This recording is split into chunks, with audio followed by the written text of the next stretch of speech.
నమస్తే అండి. Doctor VR Rasani గారు రచించిన భారత వీరనారీమణులు అనే పుస్తకంలోంచి వనితలకు స్ఫూర్తినిచ్చిన వీరమతి కథను చెప్పుకుందాం. సతీ సహగమనం పేరుతో పతి చితిలో ప్రాణాలర్పించే సతులున్న దేశమిది. పతి ప్రాణాల కోసం యమునితో పోరాడిన పతివ్రతులున్న భారతదేశమిది. పతి కోసం క్రూరమృగాలతోనూ క్రూరులైన మృగాళ్లతోనూ పోరాడిన వీరవనిత వీరమతి కూడా ఈ గడ్డపైన పుట్టిన వీర నారీమణియే. ఆమె గుజరాత్లోని టొకటోడా అనే రాజ్యంలో పుట్టిన ఆడబిడ్డ. ఈ టొకటోడా రాజు విరజుడు. ఆ విరజుడి చెల్లెలే ఈ వీరమతి. విరజుడికి చెల్లెలంటే ప్రాణం. ఆ కారణంగా ఆమెను మంచి విద్యావంతురాలని చేశాడు. అన్ని యుద్ధ విద్యల్లోనూ ఆరితేరేటట్లు చేశాడు. వీరమతిని చెల్లిలా కాకుండా మహావీరుడైన తమ్ముడిలా పెంచాడు విరజుడు. ఆమె వయసు పెరిగే కొద్దీ యుద్ధ విద్యల్లో రాటుదేలి మహా అందగత్తెగా ఎదిగింది. ఆ కారణంగా ఆమె పేరు దేశ దేశాలకు పాకింది. ఆ కాలం నాటి రాజపుత్రులు ఆమెను వివాహం ఆడాలని ఉవ్విల్లూరుతూ ఉండేవారు. ఇదంతా తెలుసుకున్న విరజుడు చెల్లిని గొప్ప వీరుడు అందగాడు అయిన రాజపుత్రుడికిచ్చి పెళ్లి చేయాలని నిశ్చయించుకున్నాడు. దేశ దేశాలకు రాయబారులను పంపి అనేక మంది యువరాజుల చిత్రపటాలను తెప్పించి వీరమతి గదికి పంపి, నీకు నచ్చిన వాడిని వరించు తల్లి అని చెప్పాడు. అన్ని చిత్రపటాలను చూసిన వీరమతి ధారానగర రాజకుమారుడైన జగదేవుని వరించింది. వీరమతి కోరిక ప్రకారం ధారానగర రాజైన ఉదయాదిత్యుడికి రాయబారి ద్వారా వర్తమానాన్ని పంపించి, తమరు ఇష్టపడితే మీ కుమారుడికి నా చెల్లెలు వీరమతినిచ్చి పెండ్లి చేస్తాను అని కబురు చేశాడు. అప్పుడు ఉదయాదిత్యుడు తనకు 2 భార్యలని, పెద్ద భార్య పేరు వాఘేలిరాణి, రెండవ భార్య పేరు సోలంకిరాణి అని చెప్పాడు. అంతేకాకుండా పెద్ద భార్య కొడుకు రణధవలుడు, చిన్న భార్య కుమారుడు జగదేవుడు అని, పెద్ద భార్య రాజ్య వ్యవహారంలో ఎక్కువ చొరవ తీసుకుంటుందని చెప్పాడు. దానికి విరజుడు క్షత్రియులకు బహుభార్యలుండటం సహజమేనని, అదంతగా పట్టించుకోవాల్సిన అవసరం లేదని చెప్పి జగదేవుడికి తన చెల్లెలు వీరమతినిచ్చి పెళ్లి చేశాడు విరజుడు. సామాన్యంగా 2 భార్యలున్న పురుషులకి చిన్న భార్యలంటేనే ప్రేమ ఎక్కువగా ఉంటుంది. కానీ ఉదయాదిత్యుడి విషయంలో అది విరుద్ధంగా ఉంటుంది. ఎందుకంటే అతనికి పెద్ద భార్య వాఘేలిరాణి అంటేనే ఎక్కువ ప్రేమ. అంతఃపురంలో కూడా ఆమెకు ఎక్కువ ప్రాధాన్యతనిస్తాడు. ఆ కారణంగా భర్త ప్రేమను అవకాశంగా తీసుకుని ఆమె పరిపాలనా వ్యవహారంలోనూ తలదూర్చుతూ ఉంటుంది. అంతేకాక సవతి మాత్సర్యాన్ని గుండెల నిండా నింపుకుంది. అందువల్ల మహారాజుకు సవతిపైన ఏవేవో చాడీలు చెప్పి సోలంకీదేవిని, ఆమె కుమారుడైన జగదేవుణ్ణి అంతఃపురం నుంచి వెళ్లగొట్టే ప్రయత్నాలు చేయసాగింది. ఆమెకు ఎదురు చెప్పలేని ఉదయాదిత్యుడు మంత్రుల సలహా మేరకు సోలంకీదేవిని, జయదేవుణ్ణి వాఘేలిరానికి దూరంగా మరో భవంతిలో పెట్టి ఏ లోటు లేకుండా చూసుకోసాగాడు. నిజానికి జగదేవుడంటేనే ఉదయాదిత్యునికి ఎక్కువ ప్రేమ. దానికి కారణం పెద్ద భార్య కుమారుడైన రణధవలుడి కంటే జగదేవుడు అందగాడు. పైగా అన్ని విద్యల్లో ఆరితేరిన మహావీరుడు. ఇవన్నీ తెలిసినా వీరమతి మనసు పడిందని విరజుడు జగదేవుడికి తన చెల్లెల్లిచ్చి వివాహం జరిపించాడు. మంచి బుద్ధిమంతుడని, పౌరుషవంతుడని ధారానగర ప్రజలకు కూడా జగదేవుడంటే ప్రేమ అభిమానాలున్నాయి. ఈ విషయాన్ని గ్రహించే వాఘేలిరాణి కొడుకుతో సహా వివాహానికి వచ్చి అక్షింతలు వేసి ఆశీర్వదించింది. జగదేవుడికి రణధవలుడంటే అభిమానమే, పెద్దమ్మన్నా గౌరవమే. వాళ్ళు ఎన్ని చేసినా అవమానించినా వాళ్ళనెప్పుడూ పల్లెత్తు మాట అనలేదు. పైగా తన తల్లికి పెదతల్లికి మధ్య సయోధ్య కుదర్చాలని ప్రయత్నం చేసేవాడు. అందులో భాగంగానే అప్పుడప్పుడు అంతఃపురానికి వెళ్లి పెద్దమ్మను సహోదరుణ్ణి పలకరించి వచ్చేవాడు. వాఘేలిరాణి పరమ దుర్మార్గురాలు.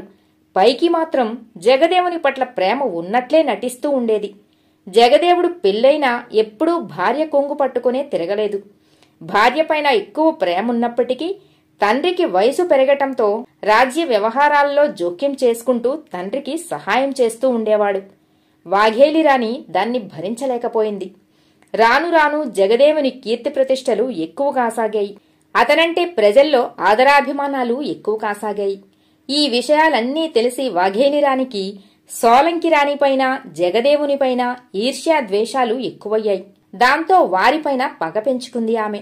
వీళ్ళనిలాగే వదిలేస్తే తన కుమారుణ్ణి రాజును కానివ్వకుండా అడ్డుపడతారేమోనని భయపడిపోయి ఎలాగైనా జగదేవుణ్ణి రాజ్యం నుంచి వెళ్లగొట్టించాలని పథకాలు ఆలోచించసాగింది.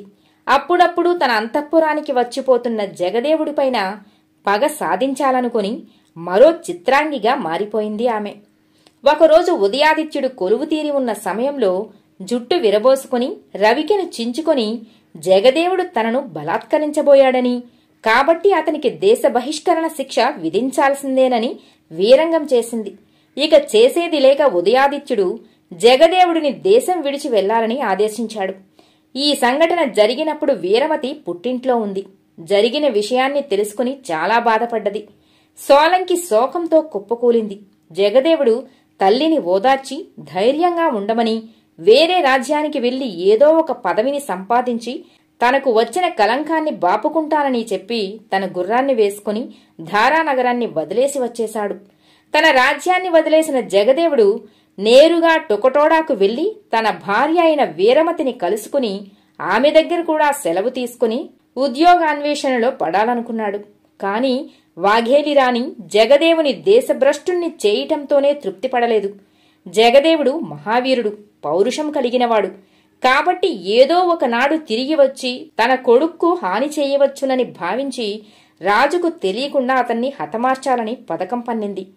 తనకు నమ్మకస్తులైన కొందరు సైనికుల్ని తన దగ్గరకు రప్పించుకుని మారువేషాలేసుకుని జగదేవుణ్ణి అనుసరిస్తూ పోయి అవకాశం చిక్కినప్పుడు అతన్ని చంపేయమని రహస్యంగా వాళ్లను పంపించింది. వాళ్లు జగదేవుని ధారానగరాన్ని వదిలిపెట్టినప్పటి నుంచే అతన్ని అనుసరిస్తూ రాసాగారు. ధారానగరం నుంచి టొకటోడా వరకు విరామం లేకుండా గుర్రపు స్వారీ చేస్తుండటంతో బాగా అలసిపోయిన జగదేవుడు టొకటోడా సమీపంలో ఉన్న ఉద్యానవనంలో గుర్రానికి నీరు తాపించి మేతకు వదిలి పక్కనే ఉన్న ఒక రాతి బండపైన పడుకుని గాఢమైన నిద్రలో మునిగిపోయాడు. ఇదే చక్కని అవకాశంగా భావించిన వాఘేలి బంట్లు జగదేవుని మీద పడి బంధించి చంపివేయటానికి అడవిలోకి తీసుకుపోయారు. అదే సమయంలో పురుషవేషం వేసుకుని వేటకు బయలుదేరుతున్న వీరమతికి ఉద్యానవనంలోని ఆమె చెలికత్తెలు వచ్చి ఎవరో రాజకుమారుణ్ణి కొందరు దొంగలు బంధించి అడవిలోకి తీసుకువెళ్లిపోయారు, ఎలాగైనా మనం అతన్ని విడిపిద్దాం రాని అని వేడుకున్నారు. వీరమతిలోని వీరత్వం పెళ్లిబుకి సరే పోదాం రండి అంటూ చెలికత్తెల వెంట నడిచింది. వీరు అతన్ని వెతుక్కుంటూ పోయేసరికే ఆ దొంగ బంట్లు జగదేవుని కాళ్ళు చేతులు కట్టి వధించడానికి సిద్ధపడుతున్నారు. సరిగ్గా అదే సమయంలో అక్కడికి చేరుకున్న పురుష వేషధారులైన వీరమతి ఆమె చెలికత్తెలు వారిపైన పడి ఇద్దరిని చంపటంతో మిగిలిన వారు అతన్ని వదిలేసి పారిపోయారు. జగదేవుని కట్లు విడిపించి అతన్ని తమ కోటకు తీసుకువెళ్లారు. అయితే తనను రక్షించింది ఎవరో జగదేవునికి తెలియదు. పురుషవేషంలో ఉన్న వీరమతి ఆ వేషం తొలగించుకోవటంతో తన భార్యను గుర్తుపట్టి తనను రక్షించడంలో ఆమె చూపిన ధైర్యానికి వీరత్వానికి ముగ్ధుడైపోయాడు జగదేవుడు. తన వీరమతి మహావీరవనిత అని గర్వపడ్డాడు. అలా భార్యను కలుసుకున్న జగదేవుడు కొన్ని రోజులు భార్యతో సుఖంగా కాలం గడిపి ధారానగరంలో జరిగిన వృత్తాంతమంతా వీరమతికి చెప్పి ఇక ఆలస్యం చేయకుండా ఎక్కడైనా స్వతంత్రంగా జీవనోపాధిని సంపాదించుకుని వస్తానని, ఆ తర్వాత నిన్ను తీసుకుపోతానని చెప్పాడు. వీరమతి మహా ఇల్లాలు. ఎన్ని కష్టాలైనా బాధలైనా సుఖాలైనా భర్తతో సమంగా పంచుకోవటం భార్య విధి కాబట్టి ఇక నీతోనే నా జీవితం, నేను కూడా నీ వెంటే వస్తాను అంది భర్తతో. జగదేవుడు కాదనలేకపోయాడు. దాంతో వీరమతిని వెంట పెట్టుకుని టొకటోడాను వదిలి జీవనోపాధిని అన్వేషించుకుంటూ వెళ్లిపోయారు వాళ్ళు. అలా కొన్ని రోజులు ప్రయాణం చేసి ఒక ఊరుని చేరుకున్నారు. అక్కడ ఒక పూటకోళ్ల అవ్వ ఇంట్లో బస చేసి భోజనాలు ముగించుకుని విశ్రాంతి తీసుకున్నాడు. ఆ విశ్రాంతి సమయంలో జగదేవుడు అవ్వతో మాట్లాడుతూ, అవ్వ, ఈ ఊర్లో విశేషాలేమిటి అని అడిగాడు. ఈ ఊరికి దగ్గర్లోనే ఒక అరణ్యం ఉంది. అందులోకి కొంతకాలం క్రితం 2 పెద్ద పులులు వచ్చి చేరుకుని ఊరి మీద పడి జంతువుల్ని మనుషుల్ని చంపేస్తున్నాయి. వాటిని చూసి ఈ ఊరిని కాపాడేవాళ్లే లేకపోయారు. అదే మా ఊరి బాధ అంటూ తన బాధను వ్యక్తం చేసింది ఆ పూటకోళ్ల అవ్వ. అప్పుడు ఆ దంపతులు ఆ పులుల్ని చంపి అమాయకులైన ఈ గ్రామ ప్రజల్ని రక్షించాలని ధైర్యంతో అరణ్యంలోకి వెళ్లారు. వారు ఆ పులుల కోసం వెతుకుతుంటే ఆ అడవిలో ఒక చోట నుంచి అయ్యో, పులి మమ్మల్ని చంపేస్తోంది, రక్షించండి రక్షించండి అన్న అరుపులు వినిపించాయి. ఆ కేకలు వినిపించిన చోటికి వెళ్లారు ఆ దంపతులు. అక్కడ 2 మనుషులు ఒక చెట్టునెక్కి కూర్చొని వణికిపోతూ రక్షించండి స్వామి అంటూ కేకలు వేస్తున్నారు. ఆ చెట్టు కింద ఒక పెద్ద పులి వాళ్ళని అందుకోవాలని పైకెగురుతూ చెట్టు నెక్కడానికి ప్రయత్నిస్తుంది. ఇక ఏమాత్రం ఆలస్యం చేయకుండా వీరమతి, జగదేవులు బాణాలు వేసి ఆ పులిని చంపారు. అదే సమయంలో అంతవరకు పక్క పొదలో దాగి పొంచి ఉన్న మరో పెద్ద పులి గాండ్రిస్తూ వచ్చి వాళ్ల మీదకి దూకింది. ఆ దంపతులు చాకచక్యంగా దాని బారి నుంచి తప్పించుకుని తమ ఆయుధాలతో దాన్ని కొట్టి చంపారు.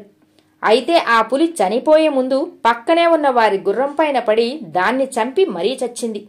తమ గుర్రం మరణించినందుకు వారు చాలా విచారపడ్డారు. అంతవరకు చెట్టు మీదున్న మనుషులు కిందికి దిగివచ్చి ధన్యవాదాలు చెప్పారు. మీరెవరు, ఈ అడవిలోకి ఎందుకు వచ్చారు అని అడిగాడు జగదేవుడు వాళ్లను. అయ్యా, మేము ధారానగరపు సోలంకిరాని సేవకులం. ఆమె కుమారుడు జగదేవుడు ఇల్లు విడిచి వెళ్లాడని, అతన్ని వెదికి కలుసుకుని క్షేమ సమాచారాలు కనుక్కొని రమ్మని మమ్మల్ని ఆ రాణి పంపింది. అతన్ని వెతుక్కుంటూ ఈ అడవికి వచ్చి ఈ పులుల బారిన పడ్డాం. సమయానికి మీరు వచ్చి మమ్మల్ని కాపాడారు అన్నారు వాళ్ళు. మీరు వెతుకుతున్న జగదేవుణ్ణి నేనే. ఈమె నా భార్య వీరమతి. మేము క్షేమంగా ఉన్నాం. నా పైన వచ్చిన కళంకం పోగొట్టుకుని స్వతంత్ర జీవనోపాధిని సంపాదించుకుని తిరిగి వస్తానని మా అమ్మగారికి చెప్పండి. అంతవరకు ఆమెను ధైర్యంగా ఉండమని కూడా చెప్పండి అంటూ తమ క్షేమ సమాచారాలు చెప్పి వాళ్లను పంపేస్తాడు జగదేవుడు. పెద్ద పులుల్ని 2 వీర దంపతులు చంపేశారన్న వార్త విని ఆ ఊరి జనం అక్కడికి వచ్చి చచ్చిన పులుల్ని చూసి సంతోషించి వాళ్లను ప్రశంసించి పల్లెకు తీసుకువెళ్లి ఎంతో గౌరవిస్తారు. ఆ తర్వాత ఆ ఊరిని కూడా వదిలి వీరమతి, జగదేవులు ఉపాధి అన్వేషణలో పడిపోతారు. వారు అలా ప్రయాణించి మరో పురం చేరుకుంటారు. ఆ పురం పొలిమేరలో ఉన్న ఉద్యానవనంలో వీరమతిని ఉంచి జగదేవుడు ఆ పురంలోని సమాచారాలు తెలుసుకోవటానికి వెళతాడు. వీరమతి ఆ ఉద్యానవనంలోనే తన గుర్రాన్ని మేపుకుంటూ ఒంటరిగా కూర్చొని ఉంటుంది. ఆమెకు దూరంగా ఒక నడివయస్కురాలైన ఒక స్త్రీ ఆమెనే గమనిస్తూ ఉంది. ఆమె ఆ ఊరి గణిక. భోగం రంగసాని దాసి.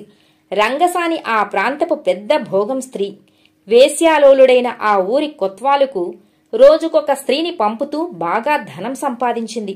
పైగా అతని కొడుకు రోజుకొక కొత్త పిట్టను కోరుకుంటాడు.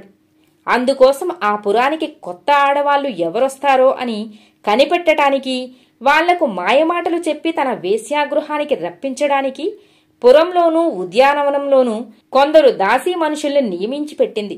అలా నియమించిన గణిక దాసియే ఆ స్త్రీ. జిత్తులమారి అయిన ఆ జాన మెల్లగా వీరమతి దగ్గరకు వచ్చి, ఎవరమ్మా నువ్వు అని అడుగుతుంది. ధారానగర్పు రాజకోడల్ని వీరమతిని అని చెబుతుంది వీరమతి. ఎందుకిలా వచ్చావు ఒంటరిగా అని వివరాలు అడిగింది ఆ స్త్రీ. మా వారు ఆ దేశపు రాజైన ఉదయాదిత్యుని కుమారుడు. ఉపాధి కోసం ఇలా వచ్చాం. అతను పురంలోకి వెళ్లాడు అని వాఘేలి రాణి చేసిన మోసం, తాము పడిన కష్టాలు అన్నీ వివరిస్తుంది వీరమతి ఆ స్త్రీకి. ఆ వివరాలన్నీ విన్న ఆ గణిక భోగం దాన్ని అవకాశంగా తీసుకుని లేని ప్రేమను కురిపిస్తూ, అయ్యో నా చెల్లి బిడ్డ జగదేవుడికి ఇన్ని కష్టాలా అమ్మా? నేను వాళ్ళ అక్కని, జగదేవుని పెద్దమ్మని. జగదేవుడు మా ఇంటికి వచ్చి ఏదైనా ఉపాధిని అడుగుదామని రాజాస్థానానికి వెళ్లాడు. వెళుతూ వెళుతూ నీ కోడలు ఊరి ముందరున్న ఉద్యానవనంలో గుర్రాన్ని మేపుకుంటూ ఉంటుంది, మన ఇంటికి తీసుకువచ్చేయి అని చెప్పాడు నాతో. నీ పెద్దత్తను ఈ ఊర్లో ఉండగా నీకేం కర్మ తల్లి ఉద్యానవనంలో ఉండటానికి? నీ పెద్దత్తను ఈ ఊర్లో ఉండగా నీకేం కర్మ తల్లి ఈ ఉద్యానవనంలో ఉండటానికి? రామ్మా మన ఇంటికి పోదాం అని మాయమాటలు చెప్పి వీరమతిని భోగం దొరసాని ఇంటికి తీసుకుపోతుంది. వీరమతి ఆ ఇంటికి పోయిందే గాని ఆ గణికపైన ఆమెకు అనుమానమే. వీరమతి అందాన్ని చూసి సంతోషించిన రంగసాని ఆమెను వెంటనే స్నానం చేసి రమ్మని ఆమెకు భోజనం సిద్ధం చేస్తుంది. నా భర్త లేనిదే నేను భోంచేయను, అతను రానియండి తింటాను అంది వీరమతి. అప్పుడా భోగంది పక్కకు వెళ్లి జగదేవుడు చెప్పి పంపినట్లు ఒక దాసీ చేత తాను మహారాజుగారికి అతిథిగా ఉన్నానని, వీరమతిని భోంచేయమని చెప్పినానని చెప్పమని నన్ను పంపాడు తల్లి, భోంచేయండి మీరు అని చెప్పిస్తుంది. అది నిజమేనని నమ్మిన వీరమతి భోంచేస్తుంది. కాని అక్కడి వాతావరణం ఆమె అనుమానాన్ని రెట్టింపు చేయసాగింది. దానికి తోడు రాత్రి గడిచి 9 జగదేవుడు రాలేదు. రంగసాన్ని మళ్లీ రాత్రి భోజనం ముగించమంది. కాని ఈసారి వీరమతి భర్త రానిదే మంచినీళ్లు కూడా ముట్టుకోనని చెప్పింది. చేసేదేమీ లేక ఆ వేశ్య మేడ మీద ఒక గదిలోకి వీరమతిని చేర్చి తెల్లవారంగానే జగదేవుడొస్తాడు, పోయి పడుకో అని చెప్పి కిందికి వచ్చి ఇంటి ముఖద్వారానికి గొల్లెం వేసింది. జగదేవునికి పెద్ద తల్లి అని చెప్పిన ఆ ఆడమనిషి జాడలేకపోవటం, ఆ గది సామాన్య గదిలా కాకుండా పడక గదిలా అలంకరించబడి ఉండటం చూసిన వీరమతి తన జాగ్రత్తలో తానుండాలి అనుకుంది. తన నడుముకు ఉన్న వడ్డానం, అందులో దాచి ఉన్న కత్తి పైకి కనబడకుండా చీర లోపలికి దోపి కనిపించకుండా చేసుకుని మౌనంగా కూర్చుంది. కొంతసేపటికి ఆమె ఊహించినట్లే గొంతు వరకు మధుపానం సేవించి ఆ ఊరి కొత్వాల్ కుమారుడు తూలుతూ ఆ గదిలోకి ప్రవేశించాడు. అతను అలా ప్రవేశించగానే ఆ గది తలుపును దభీమని మూసి బోగంది బయట గొల్లెం పెట్టేసింది. అతను ఆమెతో సరసాలాడటానికి సిద్ధమైపోయాడు. విషయాన్ని అర్థం చేసుకున్న వీరమతి ఆత్మరక్షణలో పడి వడ్డానంలో దాచుకున్న కత్తిని తీసి అతనిపైన విరుచుకుపడింది. అది గమనించిన కొత్వాల్ కుమారుడు కూడా ఆమెతో యుద్ధానికి తలపడి కత్తి దూశాడు. అయితే వీరవనిత అయిన వీరమతి భయపడకుండా అతన్ని ఎదిరించి అతని మెడను నరికింది.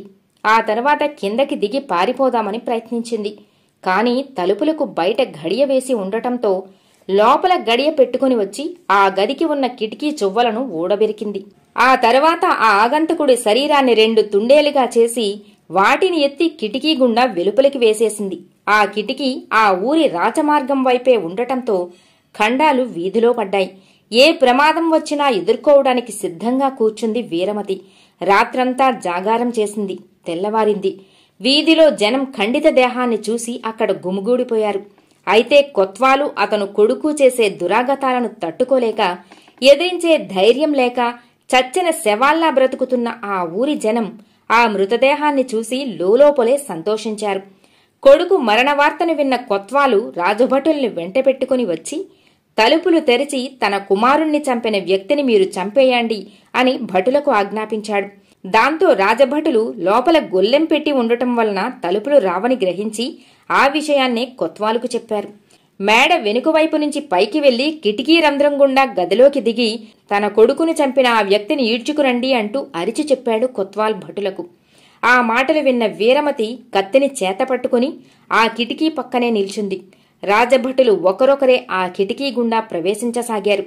కాని వీరమతి వచ్చిన వారి తలను వచ్చినట్లే నరికేయటం ప్రారంభించింది. తలలు గదిలోకి, భటుల ముండేలు వీధిలోకి కుప్పగా పడసాగాయి. అలా చాలామంది చనిపోయారు. చివరికి ఇక లాభం లేదని కొత్వాలే ఆ రంధ్రంలో దూరాడు. వీరమతి అతని తలను కూడా నరికేసి ముండాన్ని కిందకు తోసేసింది. దాంతో ఊరంతా గగ్గోలైపోయింది. భోగం రంగసాని ఇంటి పక్కన వీధి పీనుగు పెంటగా మారిపోయింది. ఈ విషయం రాజు చెవిన పడనే పడింది.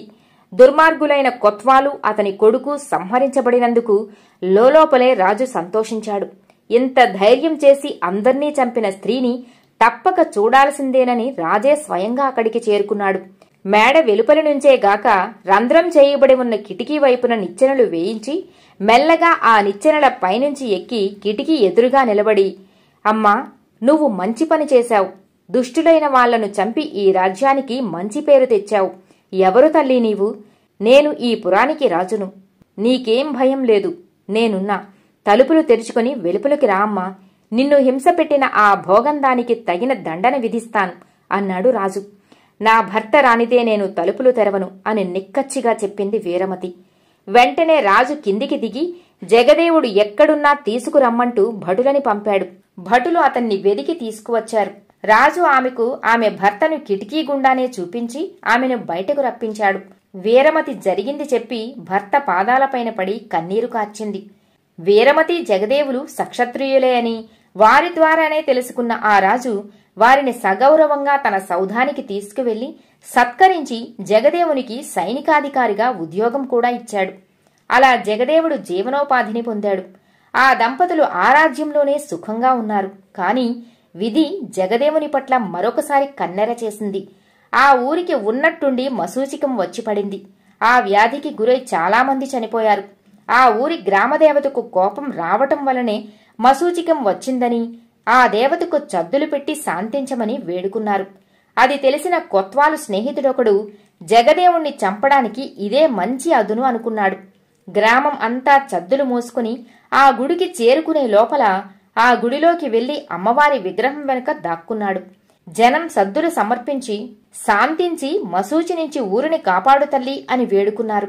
ఆ సమయంలో ఆ దాగిన వ్యక్తి, మీరు నన్ను మరిచిపోయి చాలా ఏండ్లయింది, అందుకే నాకు కోపం వచ్చింది. ఈ కోపం తగ్గాలంటే గొప్ప వీరుడైన యువకుణ్ణి తీసుకువచ్చి నాకు బలివ్వండి, లేకుంటే ఈ మసూచికంతో ఊరునే వల్లకాడు చేస్తాను అన్నారు. అది విన్న గ్రామ ప్రజలు ఈ విషయాన్ని రాజుకు విన్నవించుకున్నారు.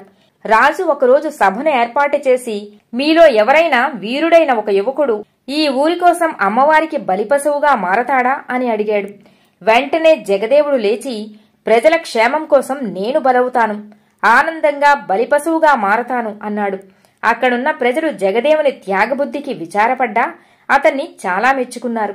భర్త నిర్ణయాన్ని విన్న వీరమతి భర్త లేని జీవితం వ్యర్థమనుకుని భర్తతో పాటు తాను బలి కావటానికి సిద్ధమైంది. ఆ మరునాడే వీరమతి జగదేవులను పౌరోహితులు బలికి సిద్ధం చేశారు.